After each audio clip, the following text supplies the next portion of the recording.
Right. Gautam Prasad గారు, BRS కూడా చాలా వ్యతిరేకిస్తోంది. అంటే తెలంగాణ వ్యతిరేకిగా పవన్ కళ్యాణ్ చూపించే ప్రయత్నం చేస్తున్నారు. ఇవాళ బీజేపీ చీఫ్ రామచంద్రరావు మాట్లాడుతూ తెలంగాణ వ్యతిరేకులతో మీరు అందరూ దోస్తీ చేసి వాళ్ళతో పొత్తులు పెట్టుకున్నప్పుడు మీరు కూడా తెలంగాణ వ్యతిరేకులే కదా, మీకు ఏం అర్హత ఉంది పవన్ కళ్యాణ్ని విమర్శించడానికి తెలంగాణ వ్యతిరేకి అని అంటున్నారు. మేడం, మీకు మన ప్రేక్షకులకు మన షామిల్ కార్తిక్ మేడం గారికి అందరికీ గుడ్ ఈవినింగ్ అండి. మేడం, ఈరోజు తెలంగాణ రాష్ట్రంలో ఏం జరుగుతుందో దాని మేరకు బీజేపీ ఎటువంటి వికృత క్రీడని చేపడుతుందో మనకు చాలా చాలా స్పష్టంగా అర్థమవుతుంది. సరే, ఈరోజు అంటే పవన్ కళ్యాణ్ వచ్చిన తీరుని అంటే పర్మిషన్ ఇవ్వచ్చు కదా అని చెప్పేసి ఏదో సన్నాయి నొక్కులు నొక్కుతున్నాడు కదా రామచంద్రరావు గారు. అంతకుముందు అసలు ఇక్కడ ఉద్రిక్త పరిస్థితి ఏర్పడడానికి కారణం ఏంటనేది రామచంద్రరావు గారు తెలియదు అనుకుంటాను. ప్రెస్ క్లబ్లో జనసేన వాళ్ళు ప్రెస్ మీట్ పెట్టిన తర్వాత తెలంగాణకు సంబంధించిన అవమానకరంగా మాట్లాడిన తర్వాత, అక్కడున్న తెలంగాణ జర్నలిస్టులకు వ్యతిరేకంగా మాట్లాడిన తర్వాత వాళ్ళు రివోల్ట్ అయి వాళ్ళని క్వశ్చన్ చేయడంతోనే అక్కడ పెద్ద దుమారం చెలరేగింది. అది చెలరేగిన సందర్భం ఒకటైతే, దాని వెనువెంటనే ఏం జరిగింది, పవన్ కళ్యాణ్ గారు కోడి చెరువులో 10 ఎకరాల భూమిని కబ్జా చేశాడనే న్యూస్ వెంటనే బయటకు వచ్చింది. అది బయటకు వచ్చిన తర్వాత పరిస్థితులన్నీ ఒక్కసారిగా మారిపోయినాయి. మారిపోయిన తర్వాత ఈ తెలంగాణలో పరిస్థితులు అదేవిధంగా వాతావరణం మారిపోయిన తర్వాత మర్యాదగా పవన్ కళ్యాణ్ గారు ఏం చేయాల్సిందంటే, అసలు 2వ తారీఖు నాడు పెట్టుకోవాల్సిన మీటింగ్ని వెంటనే అతను ఆపు చేసుకోవాలి. మన తెలంగాణ ప్రజల్ని గౌరవించేది ఉంటే, మన తెలంగాణ ప్రజల ఆత్మగౌరవాన్ని ఆయన గౌరవించి ఉంటే, లేదా తెలంగాణ ప్రజల్నే గౌరవంగా చూడాలనే ఉద్దేశమే ఉంటే, ఇమ్మీడియట్గా ఇటువంటి ఉద్రిక్త పరిస్థితుల నేపథ్యంలో నేను మీటింగ్ జరపడానికి నేను సంసిద్ధంగా లేను. అది నైతికం. అయితే నైతికంగా తను చేపట్టాల్సిన ఒక పని, అది నైతిక బాధ్యత. అంటే ఎక్కడైనా సరే మనం ఒక ఉద్రిక్త పరిస్థితి ఉంది అని చెప్పేసానంటే మనం వెంటనే ఏం చేయాలి, అక్కడ నుంచి ఆ పరిస్థితిలో మనం ఇంకా అంటే దాంట్లో మంటలో ఉప్పేయడానికి ప్రయత్నించేయద్దు, మనం కొంచెం ఆగుదామని చెప్పేసి ఆలోచించుకోవాలి. అంటే ఇంత హిందుత్వం గురించి మాట్లాడే నరేంద్ర మోడీ గారే నమాజ్ అనే సౌండ్ రాగానే దానికి గౌరవం ఇస్తూ నిలబడతాడు, ఆగుతాడు. అంటే స్పీచ్ ఇచ్చే సందర్భంలో తను ఆగే పరిస్థితి ఉంది. అంటే దాన్ని గౌరవించడం, తనకి ఇష్టం ఉండొచ్చు, ఇష్టం లేకపోవచ్చు, కానీ పరాయి మతిని గౌరవించాలనే ఒక ఉద్దేశంతో తన స్పీచ్ ఆపేస్తున్నాడు అనే సంగతి నీకు తెలీదా? తెలంగాణ పరిస్థితి, తెలంగాణలో June 2 మా సంబరాలు, మేము రాష్ట్రం ఏర్పడిన ఒక ఆనందోత్సవాల్లో మేముంటే దాన్ని ఆనందంగా జరుపుకోవాలని చెప్పేసి మేము అనుకుంటున్న సందర్భంలో, ఆ సందర్భాన్ని పురస్కరించుకొని తెలంగాణ ప్రజలంతా ఆనంద హేళల మధ్య ఉంటే నువ్వు వచ్చి తెలంగాణకు వ్యతిరేకంగా మాట్లాడతానని చెప్పేసానంటే దానికి ప్రభుత్వం పర్మిషన్ ఇవ్వకపోతే ఏమైందని చెప్పేసి మాట్లాడతాడు రామచంద్రరావు గారు.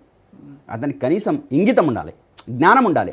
అంటే బీజేపీ చాలా పక్కడ్బందీగా ఈ తెలంగాణ రాష్ట్రంలో ఉన్న ఒక యూనిటీని దెబ్బగొట్టాలి, మతాన్ని ముందుకు తీసుకురావాలి, మతం ముసుగులో రేపు రాజకీయ క్రీడని వికృతంగా చేపట్టాలనే ఒక ప్లాన్ చేస్తూ ఉంది.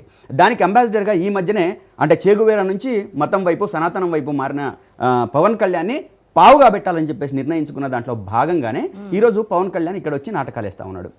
కాబట్టి బీజేపీ ఆడుతున్న నిన్నగాక మొన్న పార్లమెంట్లో ఆ కర్ణాటక అతను సూర్యతేజనో ఏమో తేజస్వి పేరుంది, ఆయన నిండు సభలో ఆనాటి కాంగ్రెస్ ప్రభుత్వము అందరినీ ఒప్పించి మెప్పించి అందరినీ కలుపుకొనిపోయి తెలంగాణ రాష్ట్రం బిల్లు పాస్ చేయడానికి ఒక ప్రక్రియని చేపట్టి దానికి ఓకే చేసే దాంట్లో పాస్ చేయిస్తే దాన్ని పాకిస్తాన్ విభజన పేరుతోని, లేకపోతే నాకు సక్రమంగా జరగలేదని చెప్పేసి పేరుతోని, అదేవిధంగా 11 రోజులు నేను అన్నం తినలేదు తెలంగాణ రాష్ట్రం ఏర్పడితే అని చెప్పేసి అన్న మనిషిని తీసుకొచ్చి నువ్వు ఇక్కడ నిలబెడుతుంటే అంటే తెలంగాణ ప్రజలు దాన్ని స్వాగతించాలా, పూల హారతులు ఇవ్వాలా? అంతకుముందే కదా 4 months బ్యాక్ అతను ఏమన్నాడు, కోనసీమ కొబ్బరి చెట్లకు తెలంగాణ దిష్టి తగిలిందని చెప్పేసి మాట్లాడిన మనిషి అతనే కదా. ఆయన మనిషా కాదా అనేది కూడా ఈ సందర్భంగా మనం ఆలోచించుకోవాలి. అటువంటి మనిషిని ఆహ్వానించాలనా లేదా అనేది కూడా బీజేపీ ఆలోచించుకోవాలి. బీజేపీ వాళ్ళు ఎటువంటి క్రీడ ఆడినా కానీ చెల్లుతుంది, కానీ తెలంగాణ ప్రజల సెంటిమెంట్తో ఆడుకుంటే మాత్రం వాడి మసైపోతారు వాళ్ళు. ఎట్టి పరిస్థితులలో కూడా నేను ఏమంటున్నానంటే, వాళ్ళు మతం మాట్లాడొచ్చు, కులం మాట్లాడొచ్చు, ఇంకోటి మాట్లాడొచ్చు, కానీ తెలంగాణ ప్రజల యొక్క యూనిటీ ఏంటంటే, బ్యూటీ ఏంటంటే ఇక్కడ పార్టీలకు అతీతంగా తెలంగాణ అనే ఒక సెంటిమెంట్తో ఉన్నారు. అది ఇప్పుడు కాదు, ఒక 100 ఏళ్ల తర్వాతనే ఉంటుంది. ఎందుకంటే దాని త్యాగాల చరిత్ర అటువంటిది. అది నెత్తుటి మరకలు అటువంటిది. అదేవిధంగా దానికోసం ప్రాణాన్ని అర్పించిన చరిత్ర అటువంటిది.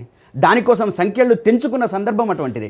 అది ముళ్ళ కంచెలు గీరుకుపోతున్నా, రక్తాలు కారుతున్నా, దాంట్లో నుంచి పాకి దూకి అసెంబ్లీ ముద్దాడిన చరిత్ర ఇక్కడ ఉంది. అటువంటి చరిత్ర మీద ఇక్కడున్న ప్రజలకు ఎనలేని ప్రేమ, అభిమానం, గౌరవం అది ఎన్నేళ్ళైనా ఉంటుంది. అటువంటి తెలంగాణ సెంటిమెంట్తోనని చెప్పేసి బీజేపీ ఈరోజు ఆడుకోవడానికి ప్రయత్నం చేస్తూ ఉంది. ఒకవేళ అటువంటిది ఆడుకోవడానికి ప్రయత్నిస్తే వాళ్ళు దగ్ధమైపోతారు, మాడి మసైపోతారు అని చెప్పేసి ఈ సందర్భంగా చెప్పదలుచుకున్నా. రెండో విషయం ఏంటంటే పవన్ కళ్యాణ్ వాళ్ళ జన సైనికులు, వాళ్ళు జన సైకోలుగా మారారు. తెలంగాణలో ఉంటూ ఈ తెలంగాణ రాష్ట్ర ముఖ్యమంత్రిని పరాయి వాడి కోసం ఒరే రేవంత్ రెడ్డి అని మాట్లాడుతున్నారు. ఇక్కడ ఒక ముఖ్యమంత్రిని పట్టుకొని, తెలంగాణ రాష్ట్ర ముఖ్యమంత్రిని పట్టుకొని ఒరే రేవంత్ రెడ్డి అంటే నేనేమంటున్నా అంటే ముఖ్యమంత్రి పదవి అది. ఇక్కడ ఉద్రిక్తలను ఆపేయడం కోసం ప్రభుత్వం చేసే ప్రయత్నం, అంటే వచ్చి మంటలో నిప్పురా చేసి అని చెప్పేసి దాన్ని పెద్దగా చేయడానికి ఏ ప్రభుత్వం అయినా ప్రయత్నం చేస్తుందా? అదేవిధంగా నీ సంగతి చేసి తెలుస్తాం నీ రా నీ అని చెప్పేసి మాట్లాడుతుందా? అంటే ఇక్కడ తెలంగాణ ముఖ్యమంత్రి గారు, ఇంకా నేను ఏమంటున్నానంటే ఈ ప్రభుత్వం జన సైనికులు ఏదైతే మాట్లాడుతున్నారో సోషల్ మీడియాలో ఇష్టం వచ్చినట్టు మాట్లాడుతున్నారో, అది ప్రభుత్వాన్ని ముఖ్యమంత్రిని ఇష్టం వచ్చినట్టు మాట్లాడుతున్నారు. ఆ మాటల్ని కట్టడి చేయడం కోసం ఇమీడియట్గా మీరు యాక్షన్ తీసుకోవాలని చెప్పేసి నేను డిమాండ్ చేస్తున్నాను. ఇది తెలంగాణ ఆత్మగౌరవానికి సంబంధించింది. ఈ తెలంగాణ ప్రాంతంలో పార్టీలు వేరు కావచ్చు, తెలంగాణ సెంటిమెంట్ ఒకటే. అది బీజేపీలో కరడుగట్టిన తెలంగాణవాదులు కావచ్చు, కాంగ్రెస్ పార్టీలో ఉన్న కరడుగట్టిన తెలంగాణవాదులు కావచ్చు, మా పార్టీ మొత్తంగా కూడా కంప్లీట్గా తెలంగాణ కోసం, మా మాట తెలంగాణ, మా బాట తెలంగాణ, మా అస్తిత్వం తెలంగాణ, మేము దాంతో ముడిపడి ఉన్నాం. సంస్కృతి సాంప్రదాయాలు మాకు తెలంగాణతో ముడిపడి ఉన్నాయి. మేము దాంతో కంప్లీట్ గా దాంతో ఉన్న వాళ్ళకు నువ్వు వ్యతిరేకంగా మాట్లాడతావా? నాకు ఇక్కడ ఇప్పుడు కనబడుతూ ఉంది అంటే మనం ప్రతిరోజు డిబేట్ చేస్తూ ఉంటాము డిఫరెంట్ ఇష్యూస్ తో. ప్రతిపక్షము అధికార పక్షము ఇద్దరు కూడా ఉప్పు నిప్పులాగా ఎప్పుడు కొట్టుకునేటువంటి అధికార ప్రతిపక్ష నాయకులు ఇవాళ అవుట్ సైడర్ వచ్చి తెలంగాణ ప్రజలను కించపరుస్తూ ఉంటే ఆ బర్నింగ్ తెలుస్తూ ఉంది. మీరిద్దరూ ఏకమయ్యి విభేదిస్తున్నారు చూసారు అవతల వాడితో. అది తెలంగాణ కల్చర్. ఎస్, నేను అదే అంటున్నాను మేడం. నేను ఏమంటున్నాను అంటే ఆనాడు కూడా తెలంగాణ ఉద్యమం జరుగుతున్నప్పుడు అన్ని పార్టీలు వాళ్ళ స్టాండ్ పార్టీ పరంగా ఉన్నా కానీ తెలంగాణ సెంటిమెంట్ని అంటే గౌరవించి వాళ్ళ పార్టీల్ని ఒప్పించినాయి. ఎగ్జాక్ట్లీ. ఒకవైపు చంద్రశేఖర్ గారి రాజకీయ పరిణతితో తీసుకొచ్చిన ఒత్తిడి కావచ్చు, అదేవిధంగా ప్రజల్లో ఉన్న ఒత్తిడి కావచ్చు, అదేవిధంగా ఆ పార్టీల్లో నిర్మాణమైన కార్యకర్తలు కావచ్చు, నాయకులు కావచ్చు, ప్రతి ఒక్కళ్ళ గుండెల్లో తెలంగాణ అనేది అది ఒక ఎప్పుడు రగులుతున్న జెండా. కానీ అదే తెలంగాణలో మా జనసేన పుట్టింది, ఇక్కడ కూడా మేము ఇంతకుముందు కంటెస్ట్ చేశాము, ఇవాళ కొత్త కాదు కదా, పార్టీని ఇంకా ఏ దిశగా మేము దీన్ని ముందుకు తీసుకెళ్లాలనేటువంటి సమాలోచనలు చేయడం కోసం ఏర్పాటు చేసుకున్నటువంటి సమావేశము. నేను అదే అంటున్నాను మేడం. మీరు ఇక్కడ అంతకుముందే పోటీ చేసినారు, పోటీ చేసిన వాళ్ళు చేసినట్టుగా ఉండి ఇక్కడ మీరేం పనులు చేసుకోవాలన్నా చేసుకోవాలి. కానీ ఇక్కడికి వచ్చి మీరు వ్యతిరేకంగా మాట్లాడి తెలంగాణ సెంటిమెంట్కు వ్యతిరేకంగా నిలబడ్డ వాళ్ళు, తెలంగాణ ప్రజల ఆత్మగౌరవానికి వ్యతిరేకంగా నిలబడి మాట్లాడిన వాళ్ళు మళ్ళీ తెల్లారే మేము నవనిర్మాణం చేస్తాం, మేము పార్టీ నిర్మాణం చేస్తామంటే మేము చేతులు కట్టుకొని కూర్చుంటామా? మేము చేతులు కట్టుకొని కూర్చుంటామా? కూర్చోం కదా. నువ్వు అదేవిధంగా ఈ తెలంగాణ గడ్డ మీద నిలబడి నువ్వు నీ అయ్య జాగిర్ అని మాట్లాడతావా? మేము ఖచ్చితంగా చెప్తున్నాం, మేము బరాబర్ మా అయ్యల జాగిర్ అంటున్నాం. ఈ తెలంగాణ రాష్ట్రంలో ఉన్న 4.5 కోట్ల అయ్యల తెలంగాణ జాగిరు వాళ్ళ కొడుకుల జాగిరు అంటున్నాం. నీ జాగిర్ కాదు. నీ జాగిర్ ఏదన్నా ఉంటే ఆంధ్రలో ఉంది, ఇక్కడ లేనే లేదు. నీ అయ్య ఆంధ్ర, నీ జాగీరు ఆంధ్ర. నువ్వు సంపాదించుకుంటున్నావు, బతుకుతున్నావు, బతకడానికి ఇక్కడికి వచ్చినావు, బతికితే బతుకు, కుటుంబం పెట్టుకుంటే పెట్టుకో. కానీ ఇక్కడ నీ ఓటు హక్కు లేదు, నీకు ఇక్కడ ఏం లేదు. నువ్వు డిప్యూటీ సీఎం ఆంధ్రప్రదేశ్కు. నీకు చేతనైతే ఆంధ్ర ప్రజలకు ఎట్టి పరిస్థితుల్లో కూడా నష్టం జరగకుండా వాడు అభివృద్ధికి తోడ్పడు. అక్కడ అనేక సమస్యలు, నీ పిఠాపురం నియోజకవర్గంలోనే ప్రజలకు ఇల్లు ఇస్తానని చెప్పేసి ఆదుకుంటానని చెప్పేసి అంటుంటే ఆ వీడియోలన్నీ ఇప్పుడు బయటకు వచ్చేసి ప్రజలు బెంబేరెత్తిపోతున్నారు, బాధపడిపోతున్నారు, నువ్వు పట్టించుకోవట్లేదని చెప్పేసి. దానికి సమాధానం చెప్పు పవన్ కళ్యాణ్. అదేవిధంగా అమరావతిలో రైతులు ఇచ్చిన భూములు ఈరోజు కొల్లగొడుతున్నారని చెప్పేసి వాళ్ళు చెప్తున్నారు. మీ తంటాలేదో పడండి, మీ సంబంధం ఏదో చూసుకోండి. మీరు భూములు లాక్కుంటారా, కొనుక్కుంటారా? ప్రజలకు ఆల్రెడీ మీరు నాశనం చేయడానికే మీరు ప్లాన్ చేసుకున్నారు. ఆ ప్రజల రివోల్ట్ ఖచ్చితంగా వస్తుంది, అది తిరగబడుతుంది. కానీ ఇక్కడికి వచ్చి మీరు తోక ఊపుతానంటే తోక కట్ చేస్తామంటున్నాం. మేము ఇక్కడ తోక కట్ చేయడానికి మేము సిద్ధంగా ఉన్నామంటున్నాం. ఏ పార్టీలో ఉన్నా పార్టీలకు అతీతంగా తప్పనిసరిగా మేమంతా ఏకమైపోతాం. తప్పనిసరిగా ఏకమైతం నీ అంతు చూస్తాం. నువ్వు ఇక్కడ ఇష్టం వచ్చినట్టు మాట్లాడడానికి అవకాశం లేదు అని చెప్పేసి అంటున్నాం. నువ్వు తోకముడుచుకొని నువ్వు కంపల్సరిగా నువ్వు ఆంధ్రాలోనే ఉండాలి. ఆంధ్రాలో ఉన్న ప్రజల కోసం నీకు డిప్యూటీ సీఎంగా ఎన్నుకున్నారు తప్ప నువ్వు ఇక్కడికి వచ్చి నేను ఏమైనా చేస్తానని మాట్లాడడానికి కాదు, పెద్ద పెద్ద డైలాగులు కొట్టడానికి కాదు. పోటీ చేసుకోవడానికి మీరు ఎవరు వ్యతిరేకం కాదు. దేశంలో ఉన్న మన రాజ్యాంగమే చెప్తుంది. నువ్వు మర్యాద ఇక్కడ తెలంగాణ నువ్వు విద్వేషాలు రెచ్చగొట్టడానికి వీల్లేదు. తెలంగాణ ప్రజలకు అవహేళన చేయడానికి వీల్లేదు, కించపరచడానికి అదే విధంగా వాళ్ళను హేళన చేయడానికి వీల్లేదు. నువ్వు ఇక్కడికి వస్తావా, పార్టీ పెట్టుకుంటావా, పెట్టుకో. నువ్వు తెలంగాణ ప్రజల్ని గౌరవించు. ఫస్ట్ నువ్వు తెలంగాణ కోసం ఏం చేస్తావు? తెలంగాణ ప్రజలను ఉద్దేశించి నిన్నటిదాకా నువ్వు అవమానపరిచినట్టు మాట్లాడినావు కదా, దానికి క్షమాపణ చెప్పు. ముందు నువ్వు క్షమాపణ చెప్పి ఇక్కడికి రా.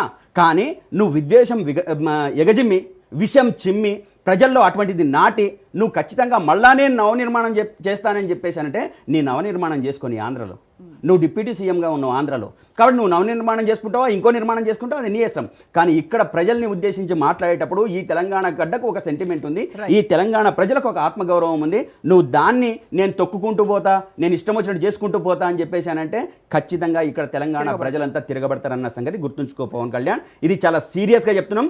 నువ్వు ఆంధ్రప్రదేశ్లో దూకినట్లుగా, అదేవిధంగా ఆంధ్రప్రదేశ్లో ఇష్టం వచ్చినట్టు మాట్లాడినట్టుగా, ఆంధ్రప్రదేశ్లో ఓ అరే తురే అని మాట్లాడినట్టుగా ఇక్కడ చెల్లదు పవన్ కళ్యాణ్ గారు. దయచేసి మీరు మీ మాటల్ని జాగ్రత్తగా ఉంచుకోండి, అదే విధంగా మీ ఒళ్ళు కూడా జాగ్రత్త పెట్టుకోండి.